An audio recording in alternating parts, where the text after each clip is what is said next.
Okay, we're gonna see if this works. My Photoshop is running super slow. I don't know if it's because I'm trying to upload at the same time or what's happening, but I wanted to walk you through. So this is one of the images from that sunset shoot I was just showing you.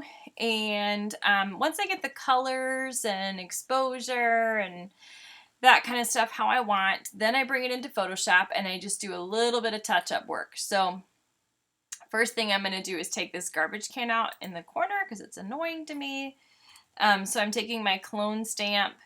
I am hitting Alt or Option on my Mac, clicking it, and then it's just copying this little area. I could put it wherever I want. So I'm going to brush it over that part of the garbage can. And now I'm going to copy the path and just extend that path into into the garbage can. So I'm going to kind of fill that in because that makes it look a little more realistic. So that's just a very fast, quick way, especially in the background when it doesn't have to be perfection. Just use your clone stamp. The other thing I will do, I'm going to get in close to mom here and use the clone stamp, make it small. Use my little bracket keys to make it bigger or smaller. Again, you're hitting Alt or Option while you click, and it's just copying, and then you're just painting over. I'm going to go over just some of these little hair strangly, or what's the word I'm looking for? Oh, loose hair sitting out there. So, straggly, that's the word, straggly hair. Not strangly, straggly hair out. Okay, so she didn't need much. I'm just doing a little bit of that. Now, the other thing I'm going to do is duplicate my layer. I just do a right click, duplicate. It's going to call it background copy. That's fine. Okay. I go up to filter and I go to liquify. And then it's going to pop open kind of a new window. And now this brush I'm using is going to push things around. Now, this mom, I think I already said in the last video, super conscious about her weight and just really wanted to be looking thin.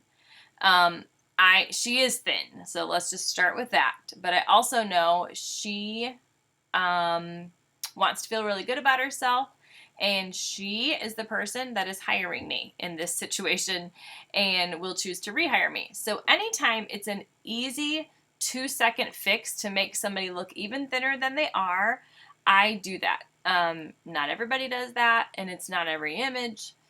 And sometimes it's really hard, and so it takes me, way too long. But in this case, I take that little liquify brush and I go over here by her hip and I just push it in, tiniest bit. I don't want it to look super fake, but I'm going to push it in a tiny bit, and hopefully that won't draw her eye then. Click OK, and when I click on this, you'll see the before and after. See how that just brought that in a tiny bit. Usually a little bit goes a long way, and the truth is I don't ever want my client to look at a picture and think, oh my gosh, they altered my size. I want it to be subtle enough that they don't ever feel weird about that. But oftentimes I will actually do that and send the image, and then they'll write me back and say, hey, would you mind bringing in my hips a little? And I'm like, oh, well, I kind of already did, but I don't usually say that. Anyway, so I try and just do, if it's simple, quick, you saw that took me 2 seconds.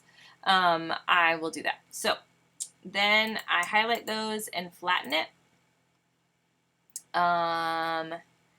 The other thing I could run is duplicate the layer.